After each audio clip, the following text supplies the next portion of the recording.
Mamatas pa, kuya. Grabe, kuya. Ante, kuya, ante. Ayoko na talaga. Ang ganda niya, ate. Maya-maya si Edward itinabi na ang pinaka-iingatang unan. I feel like on top of the world at the moment. Nothing can touch me. I'll have good dreams. I know that. I'll have Liza's pillow to sleep on. Kamukha daw ng kapatid. And I think it's gonna be the best sleep ever. Si Yong sinundan si Edward. I know the other guys, they wanted it too.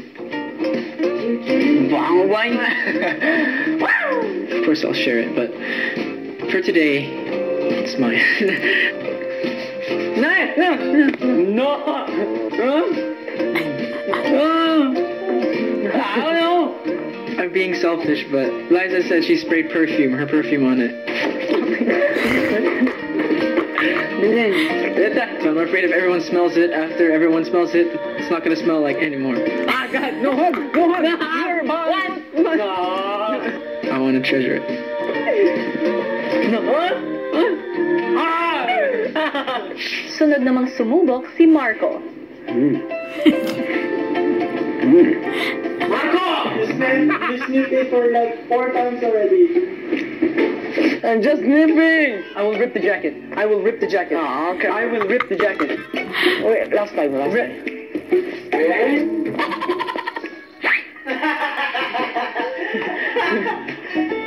want to.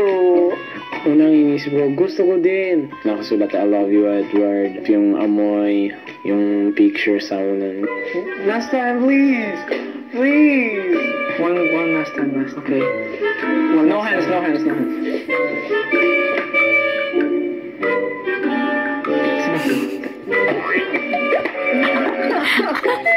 Gusto ko din sana, pero wala eh.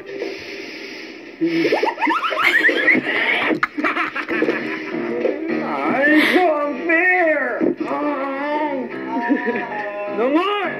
Marco at Edward, paano naman hindi sa isang unan masusukat ang friendship ninyo, ha?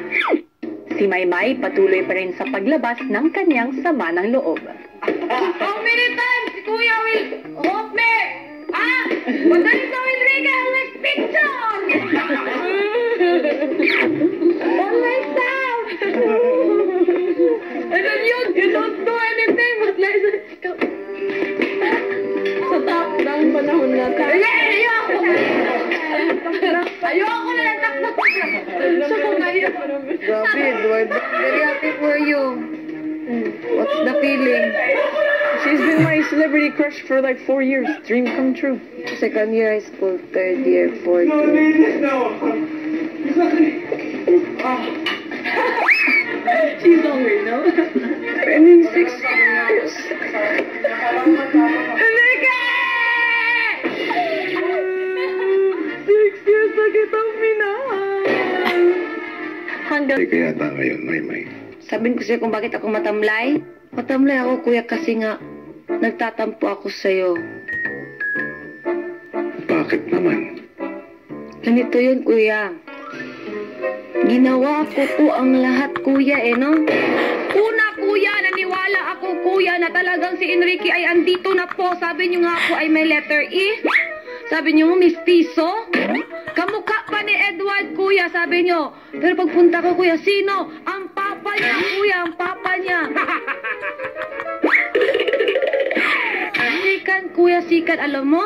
Yung picture, kuya. Yung Rubik's Cube. Talagang ginawa ko yung best ko para makuha pala yung picture. Pero ano, kuya? Rumble, kuya, rumble. Pangatlo, kuya. Yung drama, kuya, presentation. Gusto ko talaga si Kiri. Yan talaga yung magiging ano ko. Pero ano, kuya, ano? Akong hindi nagsasalita yun, kuya, eh. Ellie, I'm sorry. Oh, my God. Meron na ba akong sinabing mali sa mga nangyari? Yung clue, tama. Hindi naman natupad yung kasunduan natin sa Rubik's Cube. Buti nga, may picture pa. Naka-eksena mo naman talaga si Kerry yan. Pero hindi nga nasisasalita. May mga eksena naman na hindi nagsasalita ang mga karakter. Tapos ano, si Edward? Walang ginawa, kuya.